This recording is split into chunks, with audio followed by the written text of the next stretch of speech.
Oke. Ya. Kan ya. Baik. Saya akan coba jelaskan. Nanti selesai saya jelaskan, nanti teman-teman boleh bertanya.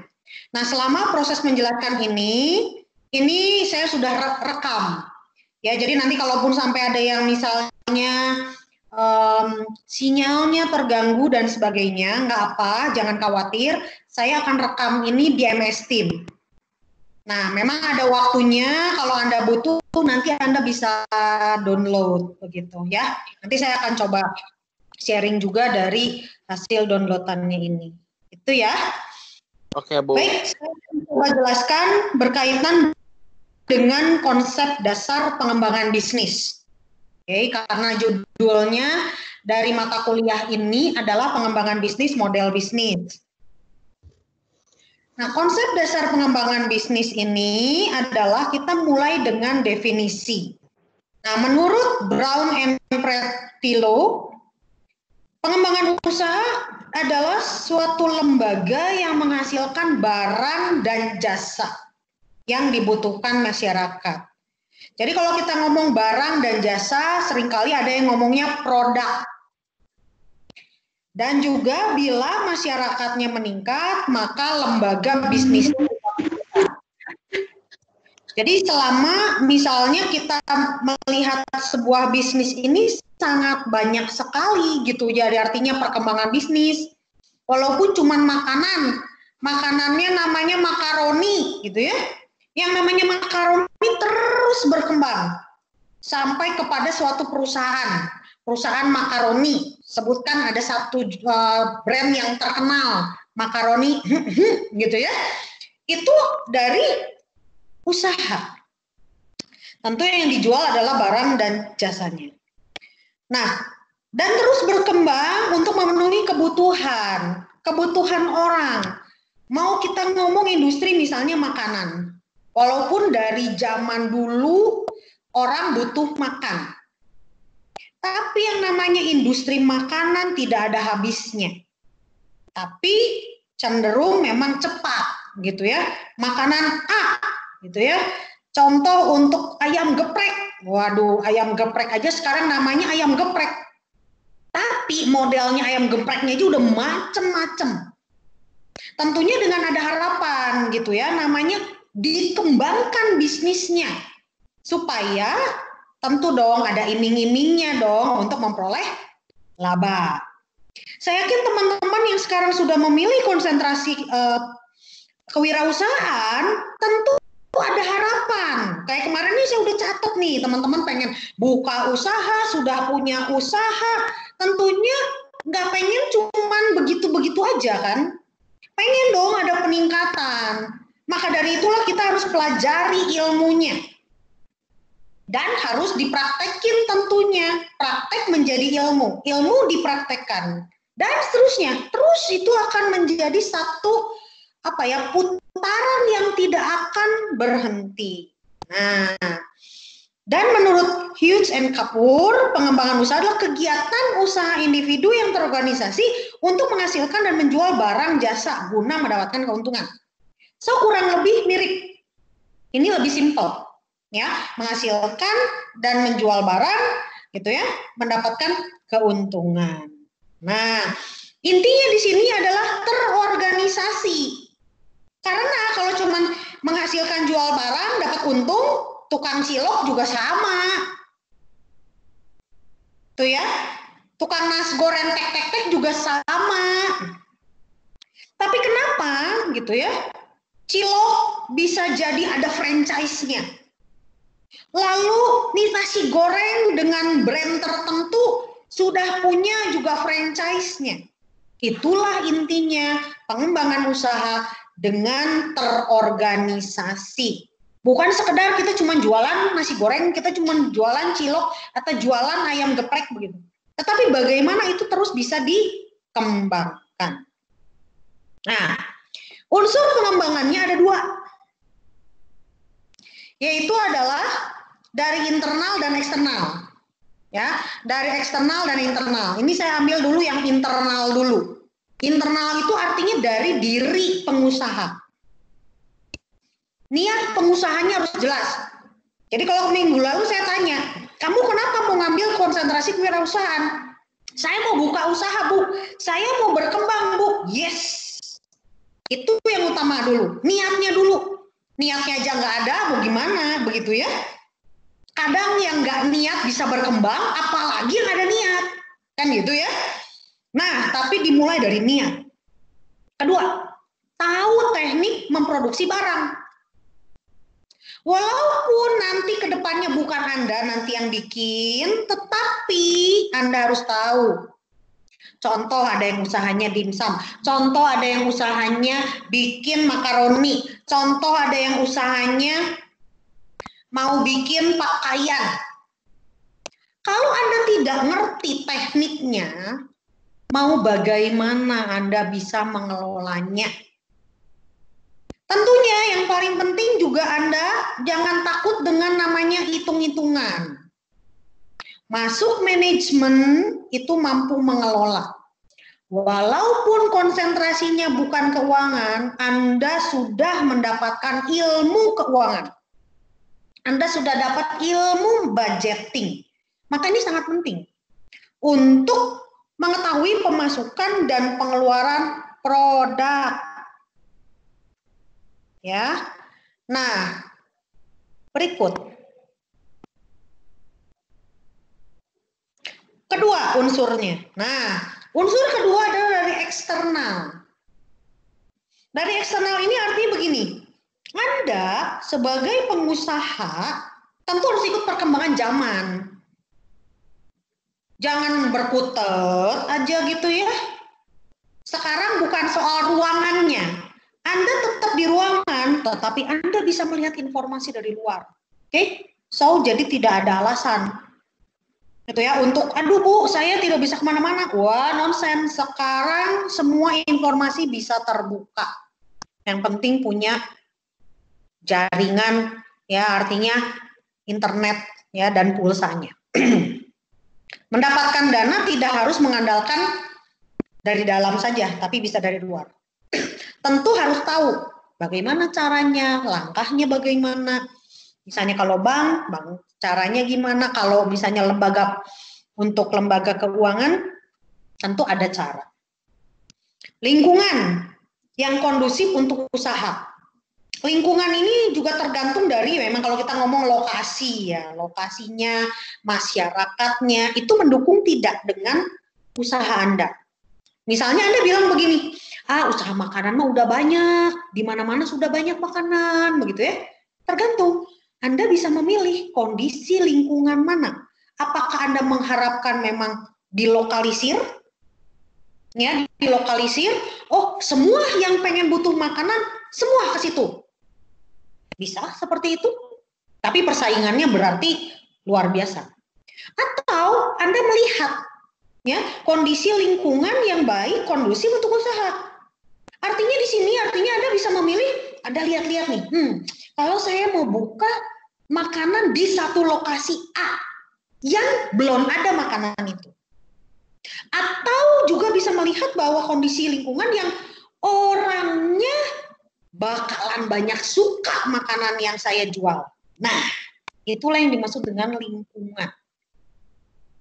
Oke, jadi kalau misalnya gini, kalau Anda mendekatkan kepada pasar, begitu ya, dalam arti begini, kerumunan orang, oke, nah, dilihat kerumunan orang yang bagaimana. Contoh kampus, nah berarti banyaknya anak muda. Kalau anak muda berarti senangnya apa ya? Makanan apa ya? Mereka butuhnya apa ya? Nah begitu. Atau Anda bisa melihat lokasi daerah dekat Anda. Atau Anda melihat lokasi lingkungan yang, wah ini belum ada nih, yang menyediakan makanan yang ingin saya sajikan. Itu pun juga bisa. Berikut, harga dan kualitas. Nah, harganya, kualitasnya, Anda mau targetin yang mana? Yang murmer atau mau yang premium? Begitu ya. Nah, kalau premium tentunya harus disediakan mulai dari bahan baku, pengelolaan, lalu juga penyajian, treatmentnya kepada konsumen begitu. Oke? Jadi kalau ada harga ada barang lah gitu ya. Nah tentunya kalau dibilang, Bu, waduh saya sih mensasarnya yang penting kuantitas, boleh. Oke, yang penting memang itu tujuannya. Lalu cakupan jajaran produk. Yang kita ambil contoh lah, misalnya mie ya, mie instan. Kan kita bisa lihat dari degradasi harganya. Kita bisa lihat itu sasaran mana yang mau dituju gitu. Yang mahal untuk yang kalangan mana, yang menengah untuk kalangan mana, yang oke, murah itu untuk kalangan mana. Walaupun pabriknya sama, beda brand. Itu terjadi bukan hanya sekedar mie. Contoh lagi misalnya furniture.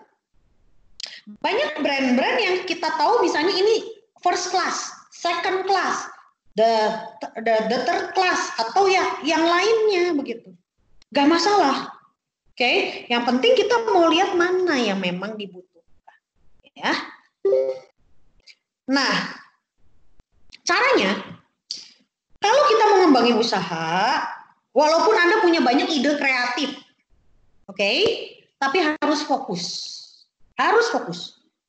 Oke, ya. Jadi jangan, aduh Bu, saya pengen bikin ini, saya bikin itu. Pengen, aduh saya bisa loh Bu, apalagi orang yang serba bisa. Wah ini ya, belajar untuk fokus. Coba dulu, mau produk yang mana dulu.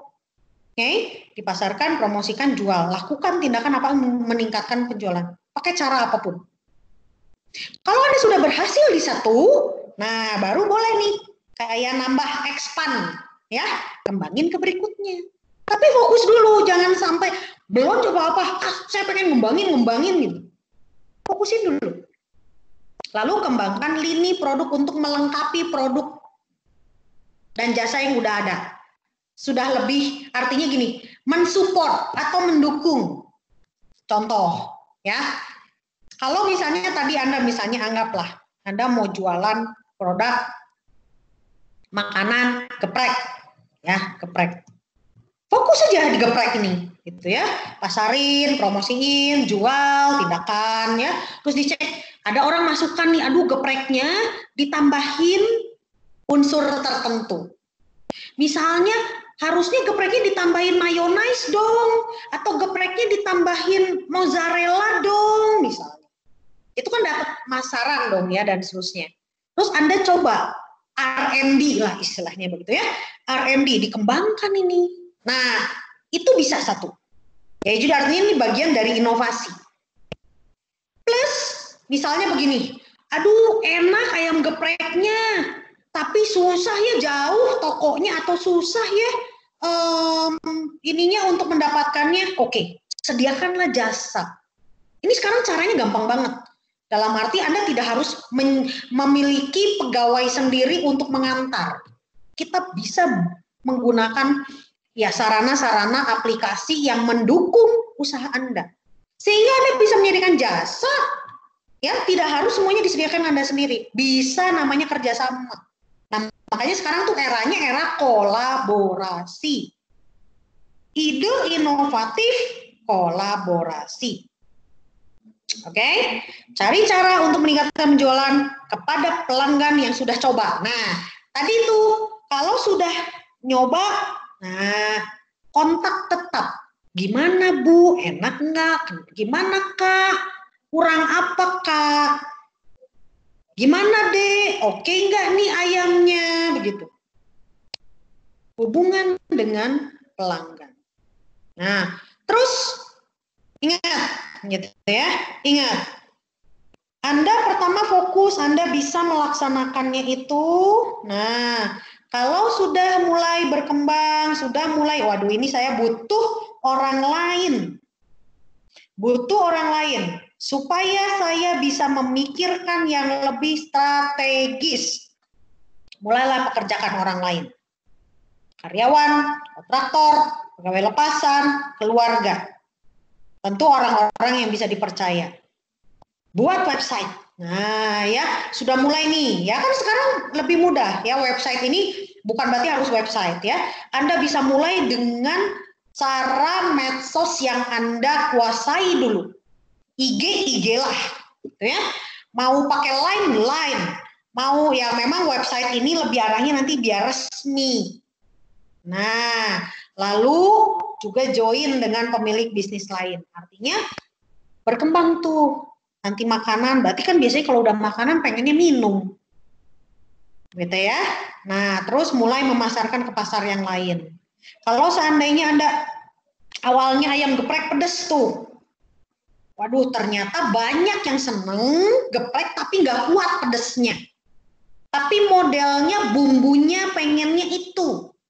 Nah, bisalah dikembangkan supaya pasar yang tadinya tidak suka makan ayam geprek jadi bisa makan ayam geprek. Ambil contoh seperti itu. Ya, bisa contoh kasus yang lainnya. Cari cara baru, cari yang berbeda. Email, ya, mau juga pasarkan bisnis. Jadi pembicara instansi. Nih, saya ingetin ya sama teman-teman ya. Kami ini sering-sering ngadain nih acara-acara. Contoh MED, nanti contoh lagi ada MEF, Maranatha Entrepreneurship Family. Kita seringkali mengundang nih para alumni, bahkan yang masih menjadi mahasiswa, ngomong sambil promosi. Seperti Anda nih sekarang, saya juga sering ngomong, ayo promosi.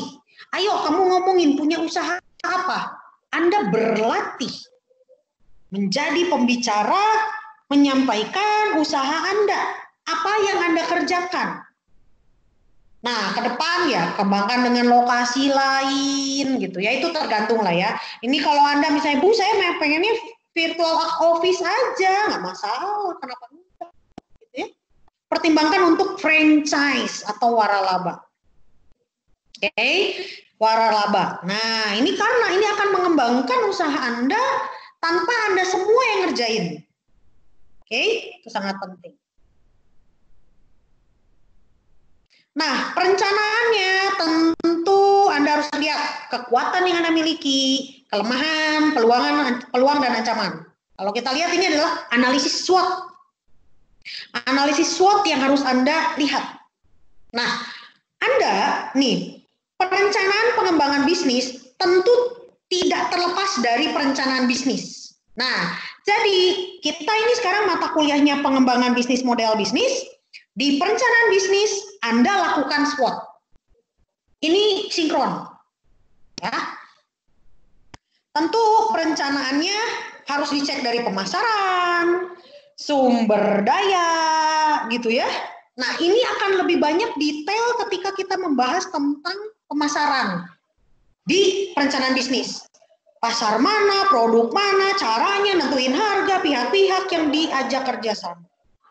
Belum lagi sumber daya manusia, keterampilan, kerjasama, komposisinya, lalu kesejahteraan pegawai. Nah, produksi, inovasi terus, ya, inovasi tentunya disesuaikan dengan juga kemampuan.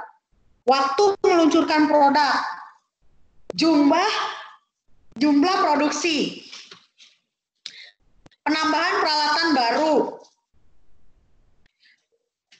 manajemen persediaan, permodalan, ya, waktunya, sumber modal, mitra. Ini kita akan bahas banyak nanti di perencanaan bisnis. Ini hanya pengantar saja. Oke, berikut itu tadi mulai planning loh ya, planning. Lalu berikutnya organizing, ya, atau pengorganisasian. Pemilih itu manajer. Dan Anda ini adalah orang-orang manajemen yang harus mampu mengelola.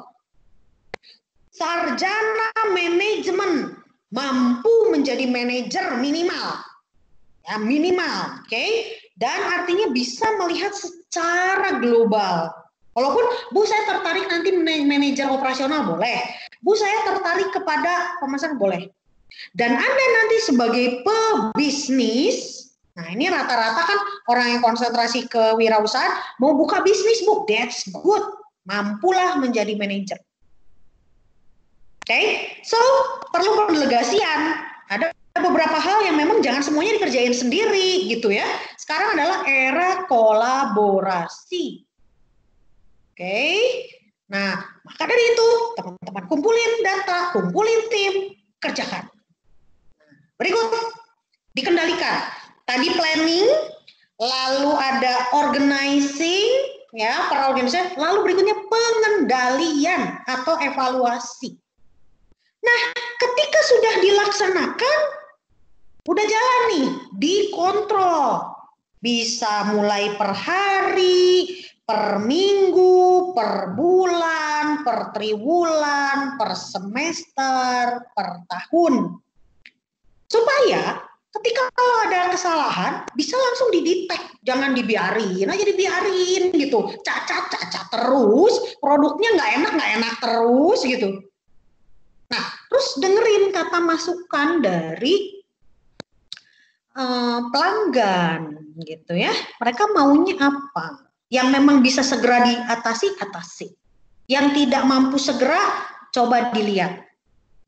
Oke, kenapa pelanggannya kok ngomongnya begitu tentang produk Anda, gitu ya, supaya ini bisa dievaluasi, gitu, segera dievaluasi. Nah, bidang pemasaran ini penting banget, ya, walaupun saya bilang semua bidang penting, tapi ini penting. Kenapa? Karena kalau nggak dipasarkan, nggak diomongin, mana tahu Anda punya barang atau jasa tertentu. Walaupun produknya sebagus apapun, kalau Anda nggak bisa memasarkan, kalau nggak dikasih tahu, kamu punya barang bagus, ya nggak bisa, atau nggak ada gunanya. Orang lain mana bisa tahu Anda punya barang bagus atau jasa bagus. Berikutnya, apa sebenarnya yang dibutuhkan, diinginkan pembeli? Nah, makanya harus dengar kata pembeli, gitu ya, atau pelanggan. Nah, tentunya jangan takut dengan pesaing, kita harus update dengan teknologinya, barang substitusinya gimana nih? Kalau nggak seneng ayam geprek, ada barang lain nggak? Atau dengan misalnya desain atau bentuk tertentu, nih kalau barang-barang yang lain gitu ya, tentunya ada perilaku konsumen yang tentunya juga kita harus pahami, ya. Terus media-media yang kita harus terus update ya. Jadi lah teman-teman gini, karena kita bicara bahwa nggak usah muluk-muluk. Oke, nggak usah muluk-muluk, tetapi gunakan yang Anda bisa lakukan. Berpikir besar boleh, tetapi mulai dari startingnya yang Anda bisa lakukan. Ya, jangan aneh-aneh. Berikut, produksi. Input, proses, output. Inputnya semua kalau ideal, input bagus, proses bagus, outputnya bagus. Maka dari itu, Anda harus mulai pastikan dari situ inputnya bagus. Oke, nah proses dengan kualitas yang bagus tentunya akan menghasilkan hasil yang bagus. Input itu termasuk yang penting tuh sebenarnya manusia. Kalau manusianya nggak bagus, Andanya nggak bagus, mau bagaimana memikirkan proses yang bagus? SDM yang bagus, orang yang bagus itu adalah orang yang mau belajar. Anda mau jadi orang yang bagus, jangan berhenti belajar, baik formal maupun informal. Ya, oke. Nah, setiap peran informasi yang Anda bisa gunakan, medsos, gunakan. Tentu jelaskan yang benar. IG, gunakan yang benar. Mau Anda mau pakai TikTok sekarang, bolehlah, silahkan aja, gitu ya. Kualitas bahan baku harus baik, bahkan teknologi yang canggih, gitu ya. Kalau misalnya kualitas barang bakunya nggak bagus, ya percuma. Gitu. Oke, maka dari itu cari pemasok yang bagus. Contoh misalnya Anda produknya misalnya ayam geprek tadi ya, supaya gampang. Ayamnya harus yang bagus. Jangan ayamnya entah berantah gitu ya. Terus entah juga ayamnya yang nggak jelas gitu. Nah, itu akan mengganggu banget itu kualitasnya. Nggak fresh, nggak seger gitu. Tentu nggak enak gitu ya. Maka dari itu pemasoknya juga Anda harus pastikan gitu ya. Baik. Terus proses produksinya harus jelas gitu ya. Gimana nanti disusun dengan SOP ya. Nah, nanti tuh di perencanaan bisnis kita lebih banyak nanti SOP. Oke, SOP. Nanti kita juga akan bahas juga di sini tentang SOP-nya yang benar supaya bisa dikendalikan dengan benar. Hehe, ya. Masih ada dengan saya? Halo? Masih Bu. Nggak tidur kan? Halo Bu. Enggak, Bu. Sip ya, lihat dulu yang cute-cute ini ya. Oke. Bu, Mandi mau nanya boleh? Kenapa ya? Boleh. Kan itu Boleh. kan katanya kan tadi kan kalau misalkan ada pelanggan harus kayak jadi teman gitu kan, bukan? Tapi kadang-kadang ada pelanggan juga yang kalau misalkan ditanya gimana Kak, makanannya itu cuma di-read doang Bu. Iya sih, kita harus sabar ya. Kita harus sabar. Kadang tidak juga nggak bisa mengharapkan bahwa pelanggan itu langsung gitu ya, maksudnya aktif begitu. Ada juga memang pelanggan-pelanggan yang yaitu cuek gitu. Ada. Nah, justru kita memang belajar gitu ya, belajar cara untuk menghandle pelanggan. Tentu begitu ya. Ini memang macam-macam caranya. Kalau kita bisa menemukan misalnya gitu pelanggan-pelanggan ini, Kak ada masukannya nggak ada. Kalau misalnya memangnya tidak di-read atau di-read doang nggak dibalas, mungkin nanti bisa pakai cara ada survei. Surveinya kalau misalnya boleh ada misalnya ada hadiah-hadiah atau gimmick-gimmick. Nah, pemenang survei bakal dapet gratis ayam geprek saya misalnya begitu. Even mungkin ada yang efektif ada yang tidak. Tapi bolehlah cara-cara inovatif seperti itu. Gitu ya. Hadiah tidak harus mahal, tetapi ya at least bisa menggugah, at least pelanggannya bisa lihat, oh, berarti ini ada tawaran. Ada yang tertarik, ada yang tidak. Ya nggak apa-apa. Kita nggak bisa memaksa pelanggan juga untuk memberikan masukan. Tapi caranya itu kita harus lakukan. Mau dijawab, tidak dijawab, yang penting kita tanya dulu. Saya ingat datang ke sebuah restoran ya. Dia akan selalu bertanya ketika kita membayar. Itu adalah cara yang bagus. Jadi waktu kita membayar, tanya dengan ramah, bagaimana Ibu, bagaimana Kak makanan kita hari ini? Apakah ada masukan? Di situ pun bisa. Ya, itu caranya begitu. Cara yang bagus. Salah satu ya itu cara yang saya pernah alamin, ya. Siap Bu. Kasih Itu, Bu. Ya. Siap Bu. Ya. Yes, lanjut. Nah, jangan lupa dengan sumber daya. Oke, sumber daya ini manusia. Bagaimanapun juga fisik akan hilang, begitu ya, dalam arti tidak lengkap. Tapi ini manusianya untuk terus memikirkan bagaimana proses pengembangan bisnisnya. Kalau Anda mau mengembangkan bisnis ini butuh orang-orang yang kompeten. Oke, butuh orang-orang yang kompeten, termasuk Anda utamanya. Anda harus mengisi pikiran Anda dengan hal-hal yang positif, ide-ide kreatif, tentunya dengan cara belajar. Saya bilang belajar bukan secara formal saja, tetapi juga informal. Oke, formal seperti kita seperti ini. Informal Anda misalnya lihat jalan-jalan, Anda melihat sesuatu, that's informal. Anda misalnya bertanya kepada orang sebagai bisa mencari mentor, that's juga informal. Ini banyak sekali cara untuk mengembangkan namanya sumber daya manusia. Tapi intinya balik lagi itu satu, niat mau belajar apa tidak. Selama orang tidak mau belajar, kalau dibilang mah kekeh sumekeh kopeh begitu ya, nggak akan maju. Bisanya ngeluh aja gitu, nggak maju. Contoh misalnya begini ya, kita lagi PJJ begini nih, begitu ya. Ada aja yang ngeluh aja gitu, aduh PJJ, terus apa gunanya kalau ngeluh? Kalau kita berpikir positif, saya bisa belajar yang baru loh, saya belajar Zoom, saya belajar MS Team, saya bisa bikin video, mahasiswa juga bisa kuliah dari berbagai tempat, gitu ya. Ini mungkin Anda lagi gini dengerin saya, bisa ngemil, gitu ya. Terus misalnya juga sambil melakukan aktivitas lain ketika bisa saja selama Anda berkonsentrasi. That's okay. Ya, ini sangat kita bisa lihat positifnya. Dan terus kita juga berdoa, kita ini bisa melalui ini dan juga nanti bisa ketemu lagi secara fisikal. Kalau sumber dayanya punya pikiran positif, tentu akan berbeda dengan sumber daya yang cuma ngomongnya ngomel terus gitu ya, ngeluh aja terus, tidak akan bisa berhasil kalau cuma ngeluh dan ngomel. Di dalam usaha Anda harus mulai dari diri Anda, karena Anda leadernya, karena Anda yang akan mengelolanya. Kalau Anda sendiri saja tidak bisa mengelola itu, bagaimana bisa mengelola orang lain? Itu penting sekali sumber daya manusia. Nah, ini titik kelemahan kalau usaha kecil tuh begini.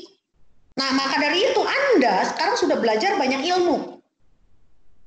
Nah, nggak punya perencanaan, diajarin perencanaan keuangan. Nggak melihat masa depan,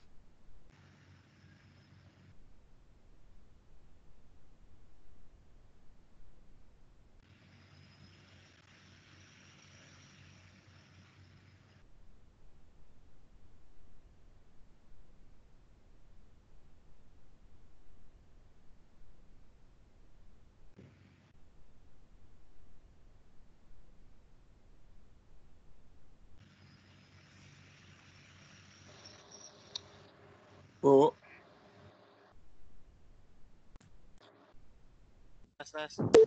Bu, putus kayaknya. Iya, kayaknya putus.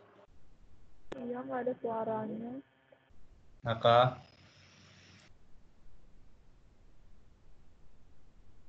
Joy.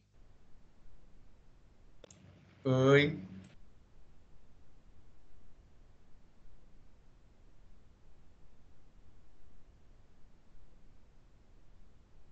Discord Joy. yuk.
Oke, tadi sempat keputus ya. Oke. Nah, Iya, saya mau Bu. jelaskan mengenai beberapa pengusaha kecil ya. Nah, saya berharap ini tidak terjadi pada Anda. Tentunya gitu ya. Kalau misalnya para pengusaha kecil ini kenapa kurangnya tidak punya perencanaan? Anda mampu. Kedua, orientasinya harus ke masa depan. Seringkali tidak punya pendidikan yang memadai. Nah, sistem pembukuannya nggak teratur, tidak punya analisa, cepat puas diri ini bukan berarti tidak bersyukur. Ya. Tetapi dalam arti begini, Anda setiap kali melangkah tentu harus ada rasa syukur. Tapi tentu punya ada keinginan untuk lebih maju. Oke, keluarga sentris itu artinya begini, semua dikerjain sendiri. Nah, tolong itu juga harus dibenahi gitu ya. Nggak mungkin kita ini hidup sendiri, nggak mungkin. Ya, maka dari itu harus terus berkembang. Percayalah juga pada orang lain, tetapi tentu harus ada kontrol. Ya, contohnya misalnya nanti kalau misalnya ada hubungan dengan orang lain, ya tentunya harus ada hitam di atas putih, gitu ya. PKS-nya yang jelas, perjanjian kerjasamanya, dan terus juga harus belajar. Mau di era digital ini, tahu tentang hukum, gitu, dan jangan melakukan perbuatan-perbuatan yang melanggar hukum. Nah, dan ini biasanya kelemahannya. Seringkali sumber daya manusia diabaikan, padahal ini yang penting. Ya, lalu juga hubungan kerja. Kesannya pokoknya lu bos, lu bawahan, gua bos, lu bawahan. Nah, ini harus belajar. Sekarang udah nggak zamannya lah begitu ya. Oke, lalu juga terkait dengan tujuan perusahaan dengan cita-cita karyawan harus align. Jangan terus saja di push karyawannya tanpa juga dapat reward yang jelas. Keuangan. Nah, ini keuangan penting banget ya, tadi udah pemasaran, produksi, sumber daya. Nah, ini keuangan. Keuangan ini artinya sudah ujung, sudah muara. Jadi kalau dibilang akuntansi penting banget untuk bisa melihat laporannya, bisa diukur gitu ya. Informasi ini ada neraca, laporan laba rugi, ya, perubahan modal, arus kas. Siapa yang bisa memanfaatkan ini? Tentu mulai dari Anda sebagai investor, ya, pengusaha, karyawan, kreditor, dan seterusnya. Maka dari itu biasanya kalau ada mau pinjaman, mana laporan keuangan, begitu ya. Pemerintah terkait dengan pajak. Nah, masyarakat tentunya kalau sudah berhasil CSR-nya dong, gitu. Fungsi manajemen di sini adalah mulai dari investasi, pembiayaan, dividen, organisasi. Investasi ketika kita mau membuat sesuatu yang dikembangkan. Tentu harus ada keluar biaya. Nah, dividen ini bagian dari upaya untuk memberikan reward kepada para investor. Nah, tujuan manajemen keuangan supaya perusahaannya ini maksimal. Gitu. Jadi sesuatu yang memang dibayarkan itu harus efektif, efisien. Ya. Nah, sumber pendanaan ini harus digali pengusaha kecil. Bentukannya, penentuannya ada tabungan, ada investasi, laba ditahan, dan seterusnya. Itu kita sudah bahas di manajemen keuangan. Maka untuk kita nih sekarang ya, kita belajar mengenai pengembangan UKM. Oke. Namanya pengembangan usaha biasanya sudah mulai ada gambaran usahanya, bukan dari nol. Maka langkah awal adalah evaluasi. Langkah SWOT. Oke, ya. SWOT. Lalu, tahapan pengembangan usaha. Identifikasi peluang ya.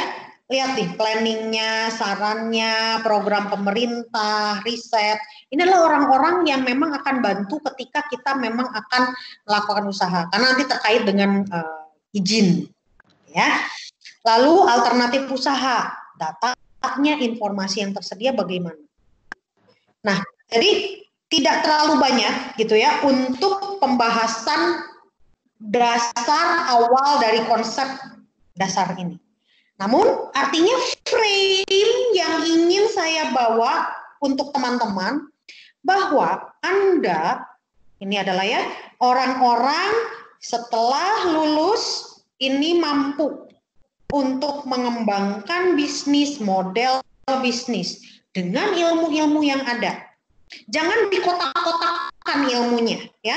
Jangan dikotak-kotakan, tetapi malah harus sinkron. Anda belajar MP, MK, MO, MSDM. Anda belajar perencanaan bisnis ini bagaimana meramunya. Lalu di mata kuliah ini bagaimana mengembangkan bisnisnya dengan model bisnis tertentu. Nah, itu sedikit dari saya ya mengenai dasar konsep pengembangan bisnis. Nah, sekarang saya pengen dengar data-data atau informasi dari Anda. Tentunya kan Anda juga sebagai ada yang sebagian besar ini mengambil perencanaan bisnis. Oke, tentu akan ada proyek untuk mengikuti MED. Nah, saya tidak mau Anda bicara tentang teknis, begitu ya. Tapi saya pengen Anda coba bicara mengenai ide yang memang sudah ada di masa kewirausahaan, terus bagaimana coba mengembangkannya. Coba sharing, ada beberapa orang ada di sini. Silakan, siapa mau sharing?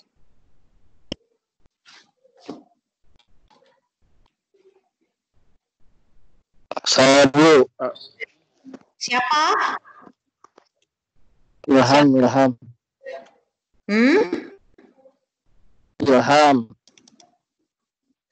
Yohan.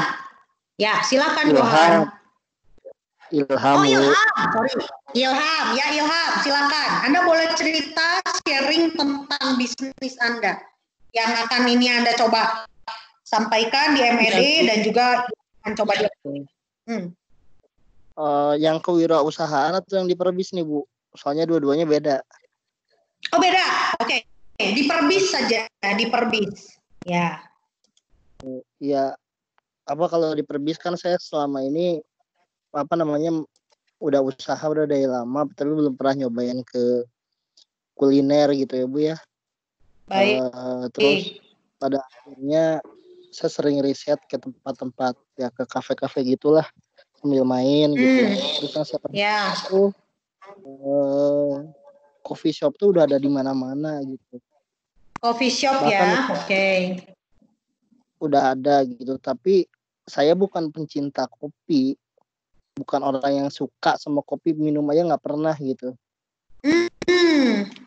Jadi saya kalau misalkan ke kafe tuh biasanya cuma beli teh atau nggak coklat. Cuma beli teh atau coklat, dan itu tuh nggak ada variannya. Jarang ada tempat yang mempunyai varian itu gitu. Terus saya coba ngeriset sendiri. Halo. Ya, saya coba riset sendiri coklat, ternyata saya keputus lagi. Itu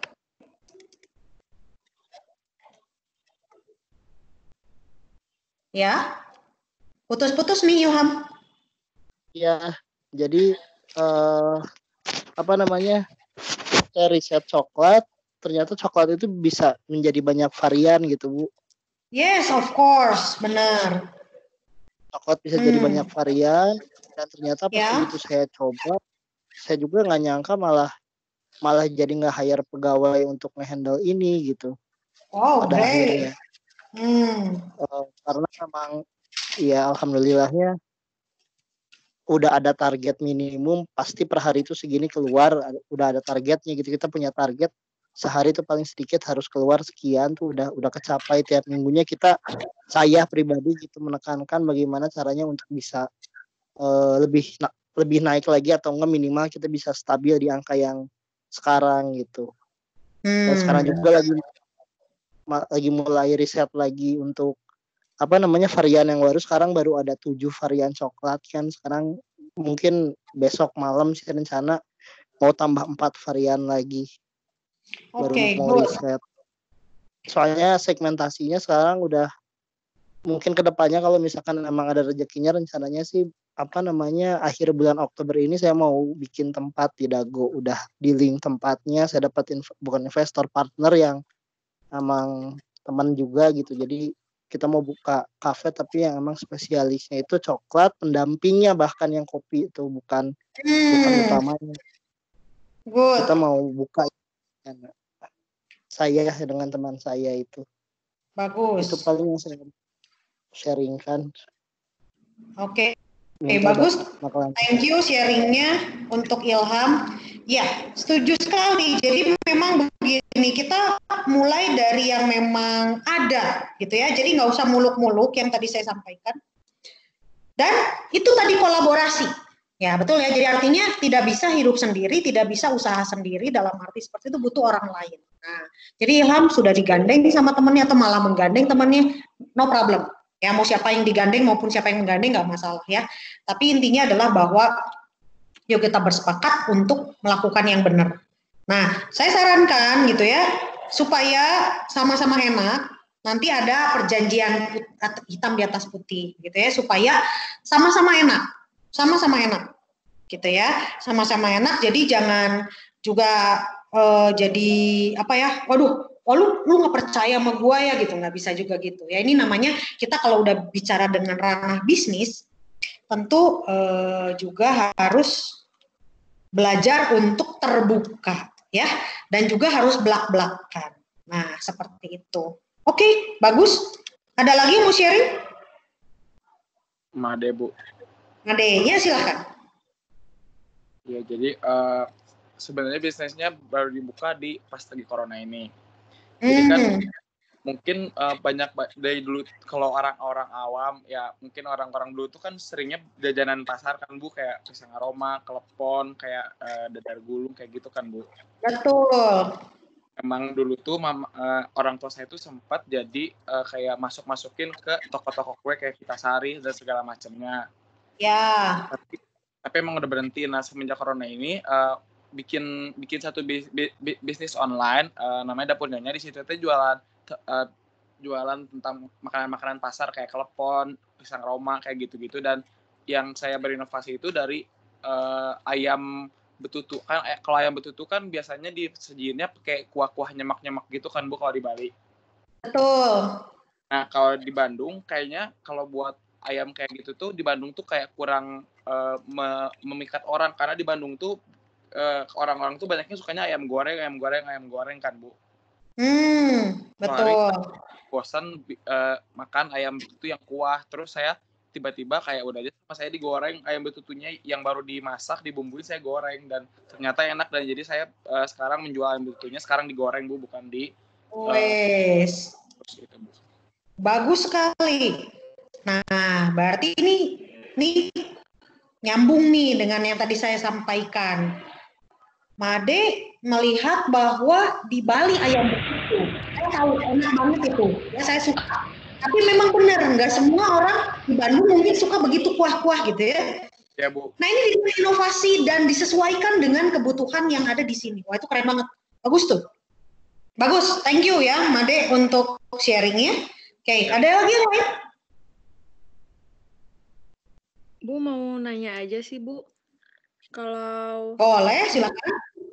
Kalau untuk reseller tuh perlu nggak sih Bu kayak ada perjanjiannya gitu, atau ada jadi perjanjian tanda tangan di suratnya itu Bu, atau nggak usah sebenarnya kalau reseller tuh? Of course harus. Jadi gini lah ya, jangan juga berpikir waduh PKS-nya muluk-muluk begitu ya. Itu bisa cuman juga misalnya gini lah, berita acara. Anda mau ngapain reseller? Tentunya juga misalnya begini, dengan misalnya pencatatan bahwa misalnya begini, kapan Anda ambil barang, kapan Anda akan bayar. Kalau sampai mangkir itu bagaimana?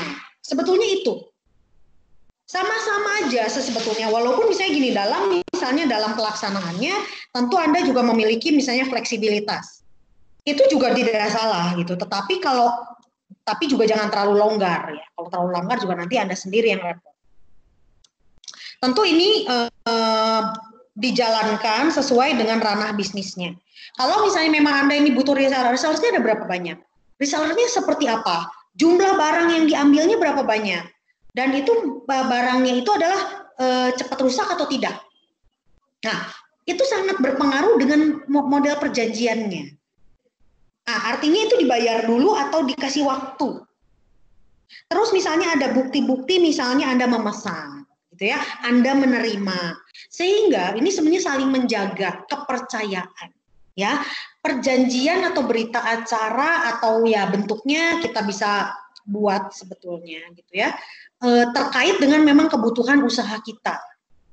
Kalau antar lembaga tentunya ya ada perjanjian kerjasamanya lebih serius. Tapi kalau Anda dengan supplier atau Anda dengan reseller itu bisa lebih sederhana.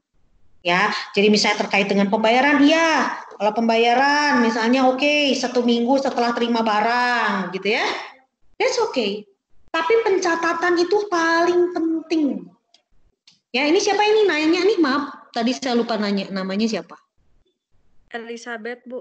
Oh, Elizabeth. Begitu Elizabeth ya. Jadi artinya pencatatan antar dua belah pihak itu akan menjaga supaya bisnisnya itu tetap terjaga dan bisa running well. Itu harapannya. Walaupun ada kemungkinan resiko itu tentu ada. Oke, bisa terjawab Elizabeth? Iya, thank you ya Bu. Ya, sama-sama. Ada lagi yang mau nanya atau mau sharing begitu? Yobel Bu. Yobel, silakan Yobel. Singkat aja sih, sebenarnya saya mau sharing usaha saya itu kan kemarin tuh ganti gitu ya Bu dari es krim jadi jual pentol gara-gara susah kalau es krim gitu ya Bu sekarang Ya. bawa-bawanya. Ya. Jadi gitu sebenarnya kita pentol tuh kayak jatuhnya reseller, cuman sama saya diinovasiin lagi Bu. Oke. Jadi kan dia tuh cuma ada satu varian sambalnya gitu Bu rasanya. Nah sama saya dibikin rasa kayak misalnya sambal hijau yang gitu-gitu sih Bu. Baru ini doang. Baru sambal hijau doang sih. Sedih gitu. Biasanya kalau pentol biasanya udah aja pentol gitu Bu ya. Sama saya ditambahin ini Bu apa? Kerupuk-kerupuk yang dari seblak gitu Bu. Oke, kombinasi ya. Jadi artinya pentol dan seblak. Oke, good. Kedepannya mungkin saya bikin ini sih Bu, mau bikin ya pentol campur seblak, jadi pentolnya pentol kuah. Oke, ngerti. Oke, bagus ya. Jadi artinya memang ini adalah so far saya perhatiin memang sekarang banyak orang keinginan tren untuk makanan pedas. Ya. Iya, Cuman sekarang sudah mix ya. Tadi pentol kan bakso ya, model bakso begitu ya. Benar ya? Iya Bu. Pentol ya. Sebelah kan memang kerupuk, terus ditambahin ceker, tambah apa begitu ya. Dan bumbu dasarnya kencur. Iya Bu, betul. Ya, boleh aja. Tinggal diperhatikan adalah dari sisi kesehatan. Ya, apalagi ini kan sekarang kondisinya seperti ini, orang makan pedas ya harus hati-hati. Itu juga mungkin begini.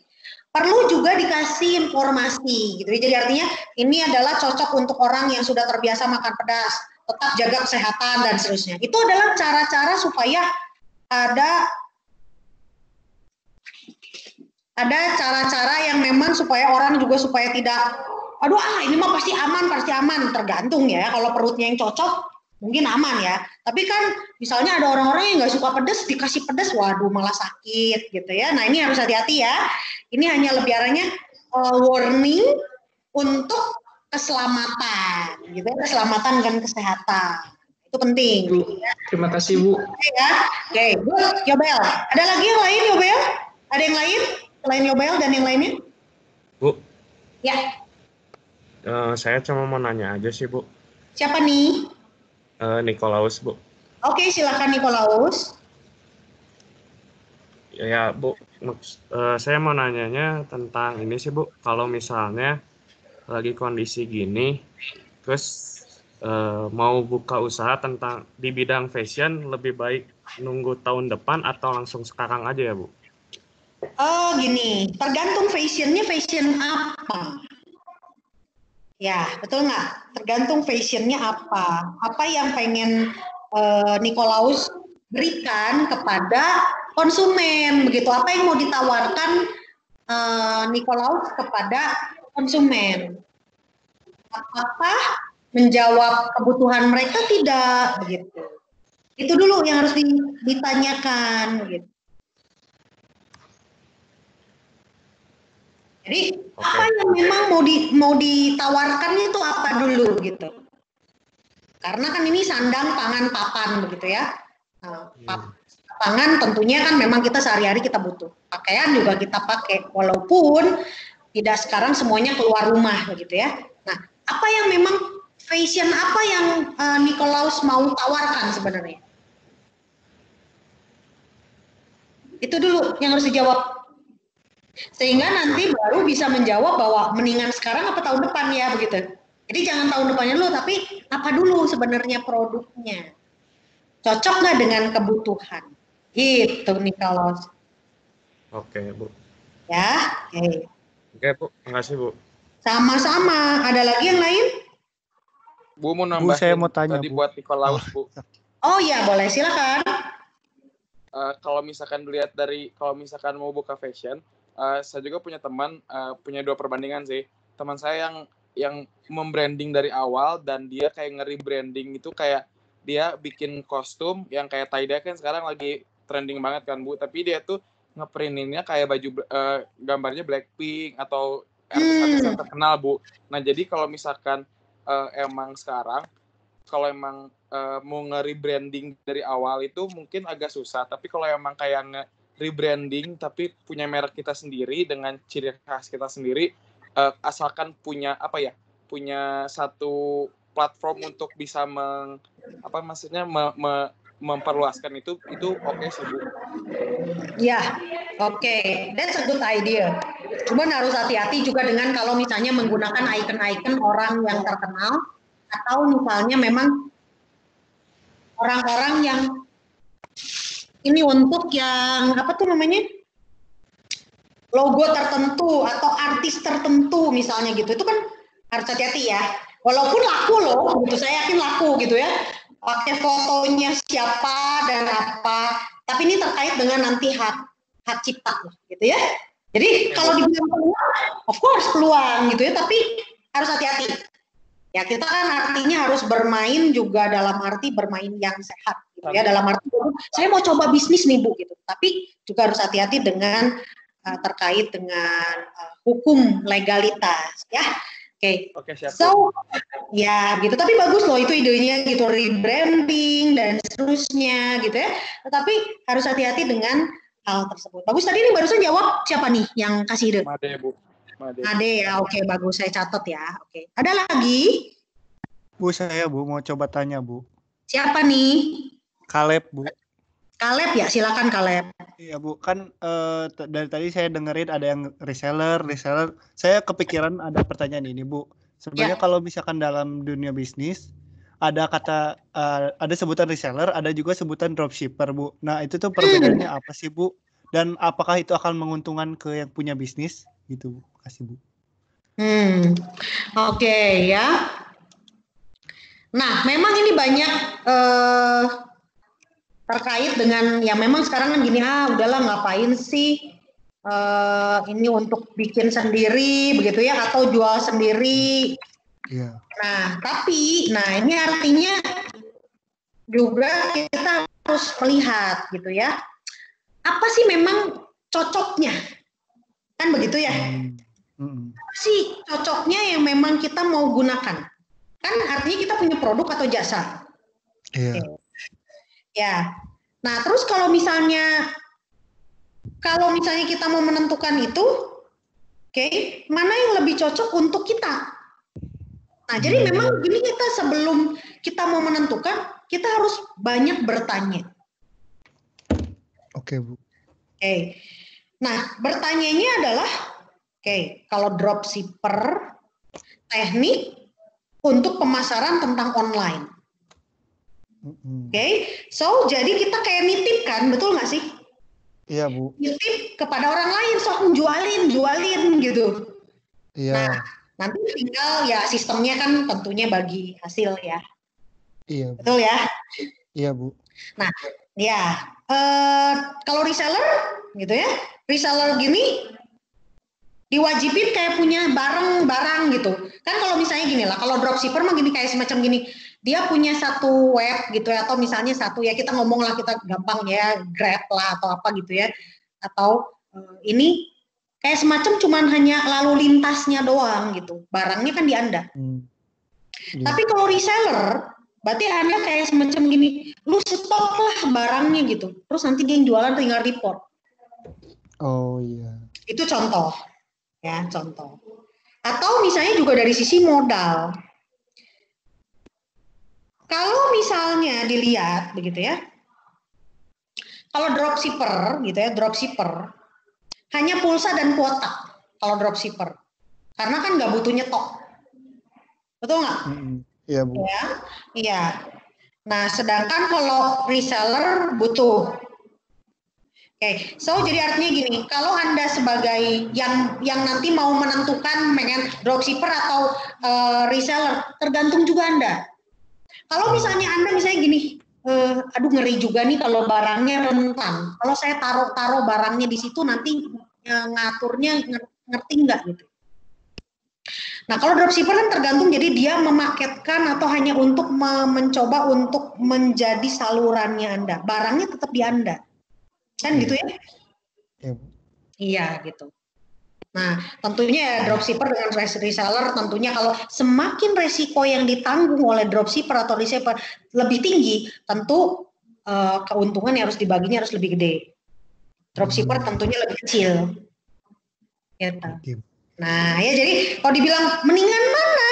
Iya, tergantung juga Anda, ya. Tergantung Anda. Kita nggak bisa menentukan, mendingan dropshipper, mendingan tergantung. Oke, tergantung jenis produk. Oke, Bu. Ya, begitu ya. Iya, Bu. Makasih banyak, Bu. Bisa saya jawab ya, itu yang sepengetahuan saja saya gitu ya. Tapi kalau misalnya teman-teman, saya punya pengalaman loh Bu begini, boleh ya. Kita di sini sarana diskusi loh, ya. Bukan berarti saya semuanya sumbernya dari saya, gitu ya teman-teman ya. Makanya tadi kayak memberikan masukan bagus banget tuh. Oke, good. Ada lagi tuh teman-teman? Makasih ya, Kaleb ya.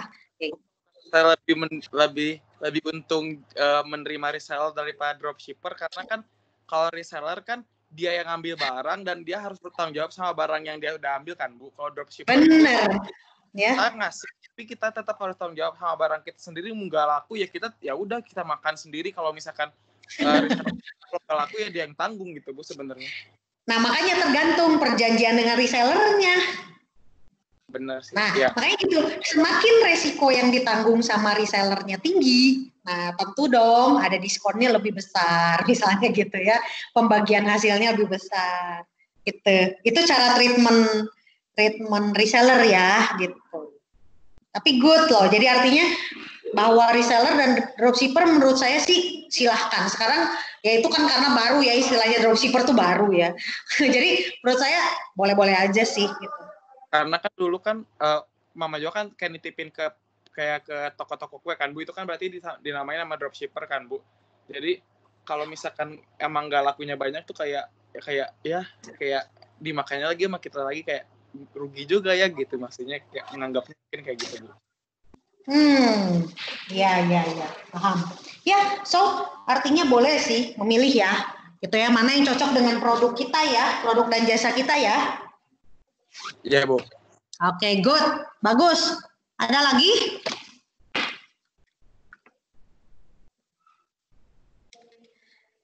Oke, bisa pahami untuk bab pertama yang saya sampaikan? Paham Bu. Paham ya? Oke, nah teman-teman gini, tugas saya kepada Anda, karena ini sebetulnya kurang lebih nanti akan sinkron sebenarnya dengan perencanaan bisnis. Tapi kalaupun tidak ambil perencanaan bisnis, maksud saya begini, ya. Tugas Anda untuk minggu depan, Anda nanti saya pengen Anda ini sharing, ya. Tugasnya itu nanti sharing. So, dari sekarang Anda coba bikin kayak semacam tulisan-tulisan dengan usaha yang ada sekarang, Anda punya planning apa sih? Gitu. Anda punya planning apa untuk ngembangin bisnis? Gitu ya. Itu saja, pertanyaan itu saja. Apa yang akan Anda lakukan untuk pengembangan bisnis Anda? Cuman satu pertanyaan. Oke, tolong jangan dianggap sepele walaupun cuma satu pertanyaan. Oke, apa yang ingin Anda lakukan untuk pengembangan bisnis Anda? Itu saja. Anda nanti setiap orang presentasi dalam arti ngomong ya. Minggu depan Anda yang ngomong ya. Oke? Baik, nah, Bu. Saya akan presensi Anda ya. Tadi Oke, Elizabeth hadir ya, Elizabeth hadir, Ilham hadir. Oke, Dempsey hadir? Hadir, Dempsey. Bu. Hadir. Bu. Amanda? Hadir, Bu. Hadir. Nur Zulfa? Hadir, Bu. Fitria? Fitria. Oke. Sena. Hadir, Bu. Ya. Oke, Nova. Hadir, Bu. Hadir. Stephen. Hadir, Bu. Hadir. Hadir. Vianita. Hadir, Bu. Kaleb. Oh, Kaleb sudah tadi ya. Nikolaus Bu, juga hadir. Christian. Hadir, Bu. Anaka. Hadir, Bu. Serena. Hadir, Bu. Hadir. Bella. Hadir, Bu. Jordan. Hadir, Bu. Emal. Hadir, Bu. Alif. Hadir, Bu. Keisha. Hadir, Bu. Sylvia. Hadir, Bu. Putri. Hadir, Bu. Ya, Yobel tadi sudah. Agnes.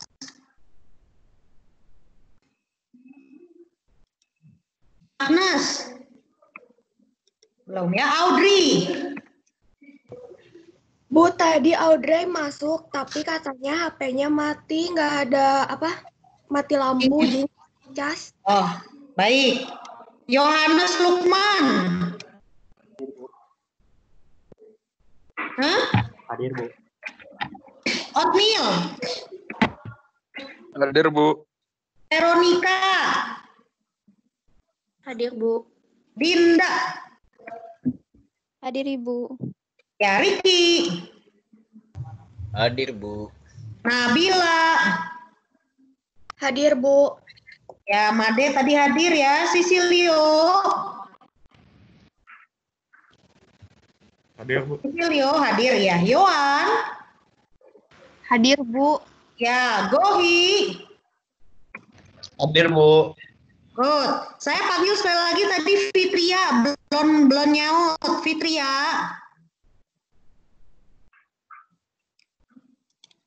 Nggak datang ya? Bu Fitria hadir, Bu. Oh, hadir. Baik. Ya.